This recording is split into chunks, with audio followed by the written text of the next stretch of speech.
석부는 창가에 놓인 작은 의자에 앉아 있었습니다. 따뜻한 김이 올라오는 보리차 잔을 두 손으로 감싸 쥔 채 천천히 숨을 들이마셨죠. 얇은 커튼 사이로 아침 햇살이 스며들어 방 안을 부드럽게 비추고 있었어요.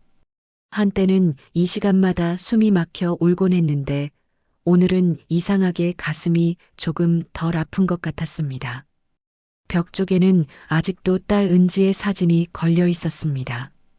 병들기 전 한창 웃음이 많던 때 찍은 사진이라 표정이 아주 환했죠. 석부는 사진을 바라보며 속으로 말을 걸었습니다. 은지야, 엄마 오늘은 좀 괜찮다. 그렇게 마음속으로 중얼거리니 스스로도 낯설었어요. 3년 동안 무너졌다 일어나기를 반복했지만 이렇게 담담한 날은 많지 않았으니까요. 그때 전화벨이 울렸습니다. 석부는 잔을 내려놓고 서둘러 수화기를 들었어요. 어머니, 저예요. 준호입니다. 사위의 목소리는 예전보다 조금 더 낮고 잠긴 느낌이었어요. 그래, 준호야. 잘 지내지? 민지는 학교 잘 다니고? 네네, 민지는 잘 지냅니다. 저도 그럭저럭요. 말은 평범했지만 석부는 그 짧은 대답 속에서 이상한 힘 빠진 기운을 느꼈습니다. 더 묻고 싶었지만 준호는 서둘러 전화를 끊었어요. 나중에 또 전화 드릴게요, 어머니. 통화가 끝난 뒤에도 수화기를 한동안 내려놓지 못했습니다. 귀에는 여전히 그 눌려있는 목소리가 맴돌았죠. 무슨 일이 있나 불길한 생각이 슬며시 고개를 들었습니다. 하지만 석부는 고개를 저으며 애써 마음을 다잡았습니다. 설마, 괜찮겠지. 스스로를 달래듯 중얼거렸지만 손끝은 조금씩 떨리고 있었어요. 평온해졌다고 믿었던 마음은 사실 아주 얇은 얼음 위에 서 있었던 것인지도 몰랐습니다. 점심시간이 지나도 석분의 불안은 가라앉지 않았습니다. 부엌을 서성이며 반찬을 꺼내다가도 괜히 싱크대에 손을 얹고 멍하니 서 있곤 했어요. 준호의 목소리가 자꾸 떠올랐습니다.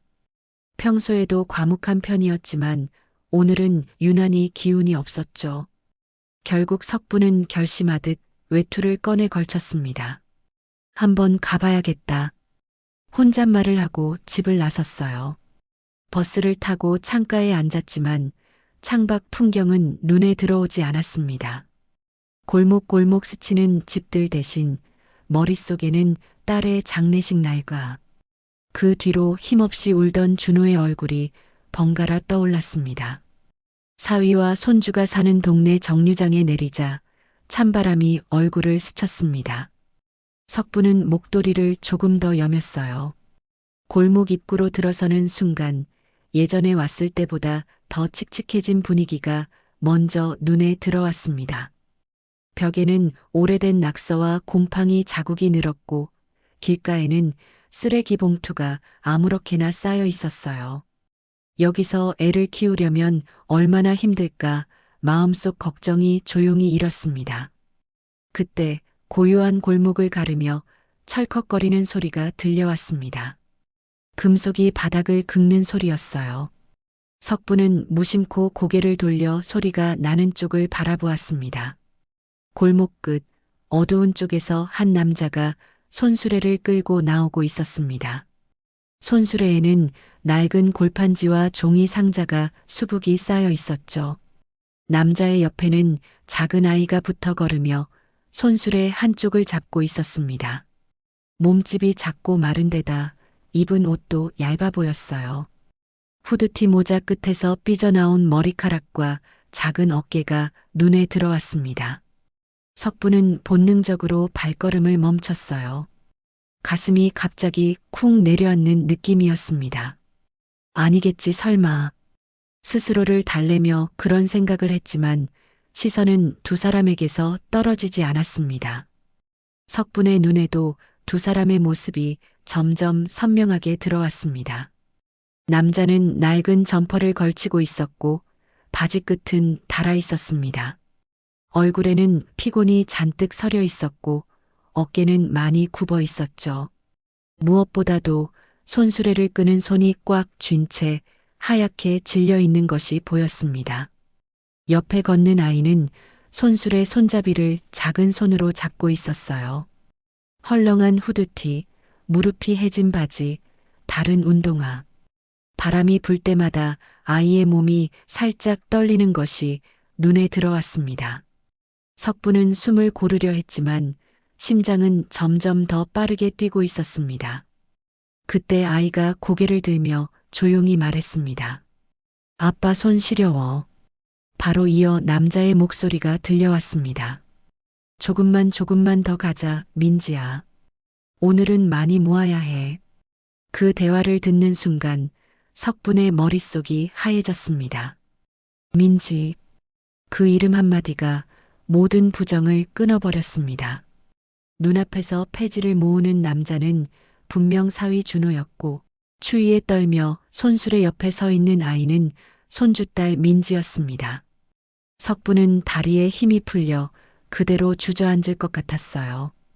벽을 가까스로 짚어 몸을 지탱했습니다. 이게 무슨 일이야? 딸이 세상을 떠난 뒤 준호가 점점 연락을 줄이기 시작했을 때 석부는 그저 혼자서 일어서 보려나 보다라고 생각했습니다. 민지도 학교에 잘 다니고 있을 거라고 어렵더라도 어느 정도는 버틸 거라고 믿고 싶었어요. 하지만 지금 눈앞에 펼쳐진 장면은 그 믿음이 얼마나 가벼운 착각이었는지 보여주고 있었습니다. 준호의 얼굴에는 깊게 팬 피로와 체념이 섞여 있었고 민지의 볼은 추위로 빨갛게 얼어 있었습니다. 작은 아이가 손 시려워라는 한마디를 할 정도라면 이 상황이 얼마나 오래 이어졌는지 짐작할 수 있었어요. 그 생각에 석분의 가슴은 사무치게 아파왔습니다. 떨리는 다리를 이끌고 두 사람이 사라진 방향을 따라 걸었습니다. 손수레 소리가 점점 멀어지다가 어느 순간 뚝 끊겼습니다. 모퉁이를 돌아가자 낡은 연립주택이 나타났습니다. 회색 페인트는 군데군데 벗겨져 있었고 계단 난간에는 녹이 슬어 있었어요. 창문 유리는 깨진 부분을 테이프로 붙여 임시로 막아놓은 상태였습니다.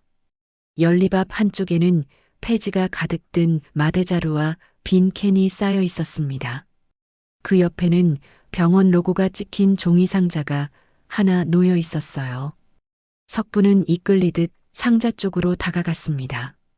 상자 위에는 구겨진 영수증 여러 장이 올려져 있었고 글씨는 희미했지만 숫자만큼은 또렷하게 보였습니다. 그녀는 영수증을 하나 집어들었습니다. 날짜는 딸이 마지막으로 병원에 입원해 있던 때와 거의 비슷한 시기였어요. 항목에는 검사비, 수술비, 입원비가 길게 적혀 있었고 합계 금액은 생각보다 훨씬 컸습니다. 석분의 목구멍이 마르는 것 같았습니다. 또 다른 종이를 집어들자 사채업체 이름과 함께 굵은 글씨가 눈에 들어왔습니다. 연체 시 법적 조치 같은 문장이 적혀 있었어요. 종이 한쪽에는 작은 글씨로 전화하지 말아주세요. 꼭 갚겠습니다라고 쓰여 있었습니다. 서툴지만 정성 들여 쓴 그 글씨는 분명 준호의 것이었죠. 그때 건물 안쪽에서 약한 기침 소리가 났습니다. 석부는 놀라 고개를 들었어요. 문틈 사이로 보이는 방 안에는 침대 하나가 놓여 있었고 그 위에 마른 노인이 누워있는 모습이 희미하게 비쳤습니다. 준호의 아버지였습니다. 숨소리는 가늘었지만 분명히 살아있었습니다. 순간 여러 조각들이 제자리를 찾아 들어가는 것처럼 느껴졌습니다. 딸의 치료비, 남겨진 빚, 병든 아버지, 어린 손주. 이 모든 부담을 준호 혼자 감당해 온 것이었죠. 석부는 영수증을 꼭 쥔 손에 점점 힘이 들어갔습니다. 그럼에도 나한테는 괜찮다고만 했구나. 죄책감과 안타까움이 한꺼번에 밀려와 눈가를 뜨겁게 했습니다. 그녀는 벽에 등을 기대고 천천히 숨을 골랐습니다. 믿고 싶지 않았던 현실이 이제는 분명한 형태를 갖추고 눈앞에 서 있었습니다. 얼마나 서 있었는지 모를 정도로 시간이 흐른 뒤 석부는 다시 골목으로 나왔습니다. 마음은 더 무거워졌지만 발걸음은 오히려 빨라지고 있었습니다. 이대로 돌아갈 수는 없다는 생각뿐이었어요. 그때 골목 한쪽에서 작은 울음소리가 들렸습니다. 전봇대 옆 쓰레기 봉투 사이에 민지가 쭈그리고 앉아 있었습니다. 두 팔로 무릎을 감싸 안고 있었고 고개는 깊이 숙여져 있었어요. 어깨가 작게 흔들리는 걸 보니 울고 있는 게 분명했습니다. 민지야. 이름을 부르는 순간 석분의 목소리는 이미 울컥해 있었습니다. 민지는 놀란 듯 고개를 들더니 잠시 멍하니 석분을 바라보았습니다. 그리고 다음 순간 자리에서 벌떡 일어나 할머니 품으로 뛰어들었습니다. 할머니, 할머니. 민지의 목소리는 금방이라도 끊어질 것처럼 떨렸습니다. 아이의 몸은 생각보다 더 가벼웠고 옷은 차갑게 식어 있었어요. 석부는 아이를 꼭 껴안고 등을 천천히 쓰다듬었습니다. 괜찮아, 괜찮아. 할머니 왔어. 민지는 품 안에서 작은 목소리로 말했습니다. 너무 추워. 손이 아파. 오늘 많이 걸었어. 그 말을 듣는 순간 석분의 가슴이 또 한 번 무너져 내렸습니다. 눈물이 저절로 흘러내렸지만 아이가 더 불안해할까봐 소리내 울지 못하고 이를 악물고 참았습니다. 바로 그때 골목 끝에서 누군가 허겁지겁 뛰어오는 발소리가 들렸습니다. 준호였습니다. 얼굴은 창백했고 숨이 가쁘게 오르내렸어요. 민지가 보이지 않아 사방을 헤매던 참이었던 듯합니다. 준호는 석분과 민지를 보는 순간 멈춰 섰습니다. 발걸음이 굳어버렸고 입술은 떨리기만 했어요. 어머니. 한참이나 말을 잇지 못하던 그는 결국 힘없이 고개를 숙였습니다. 제발 저희한테 이러지 마세요. 뜻밖의 말이었습니다. 무슨 소리니? 이게 석분이 겨우 물었습니다. 장모님까지 끌어들이고 싶지 않았습니다. 저희 민폐가 될까봐 그래서 연락을 줄였습니다.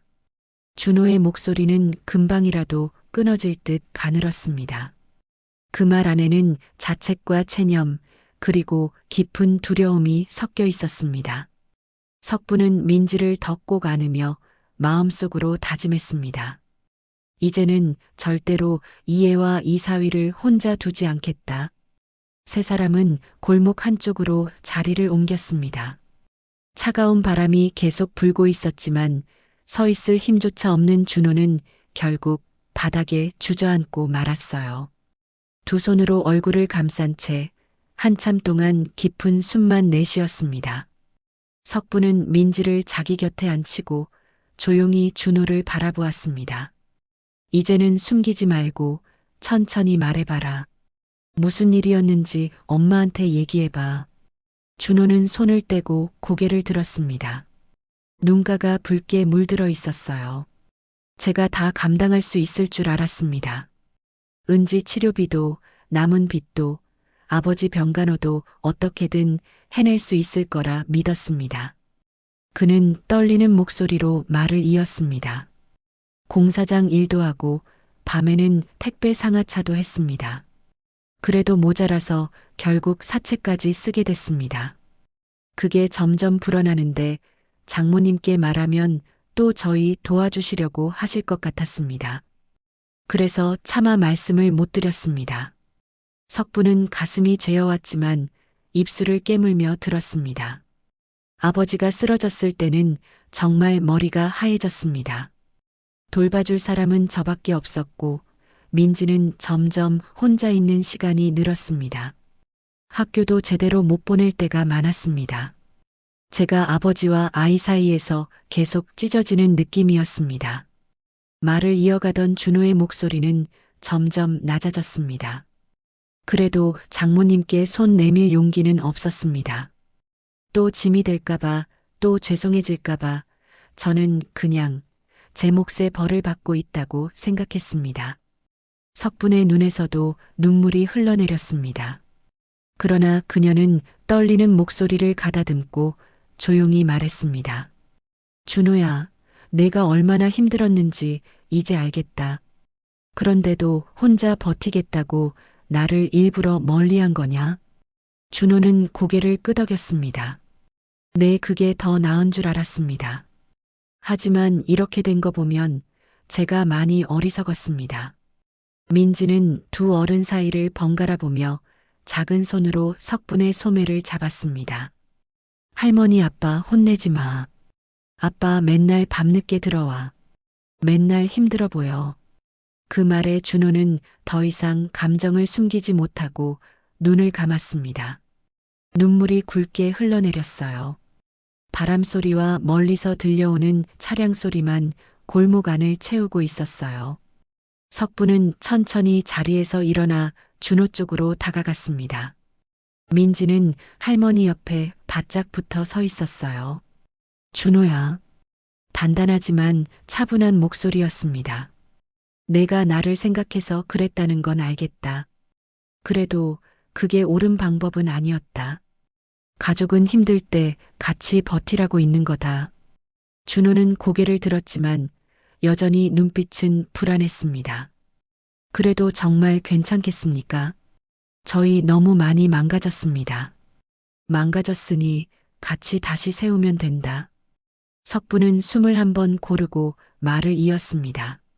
너도 민지도 이제 내 남은 가족이다. 나도 혼자 사는 거 지쳤다. 우리 이제 같이 가자. 그 말에 민지가 눈을 크게 떴습니다. 할머니 집 우리도 가? 석분은 아이를 바라보며 미소를 지었습니다.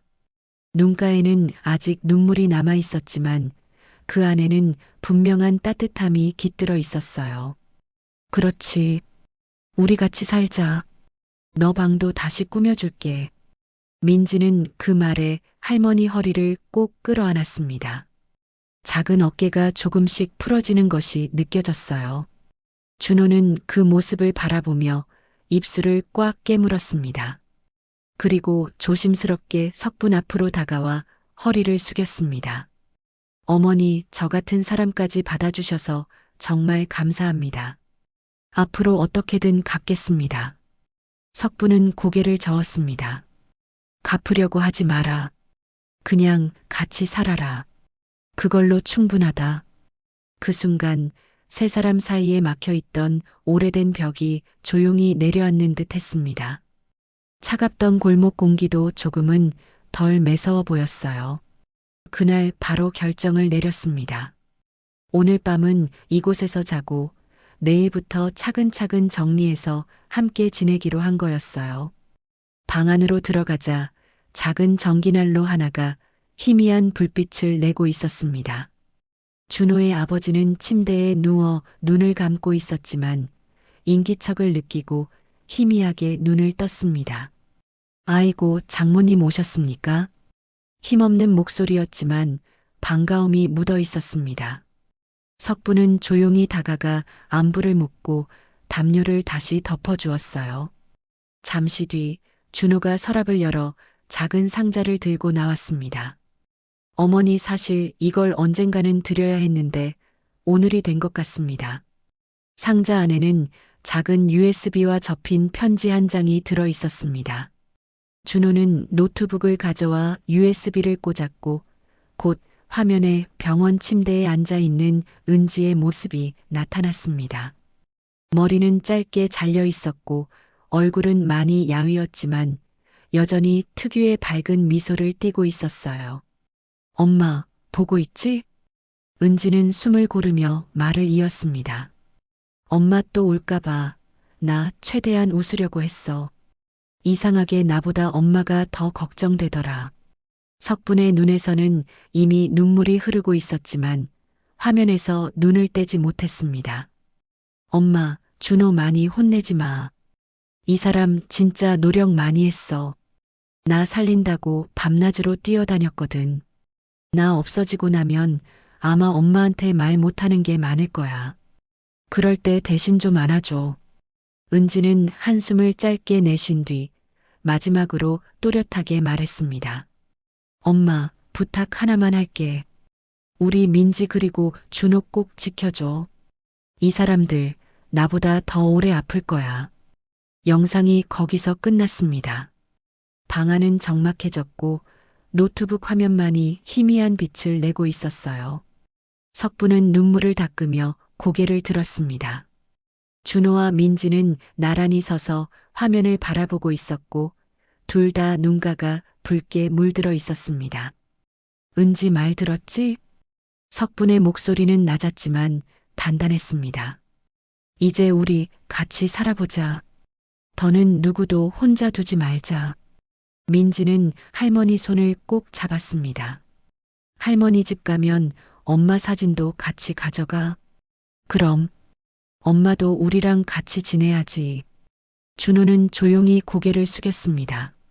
어머니 저한테 이런 기회를 주셔서 정말 감사합니다.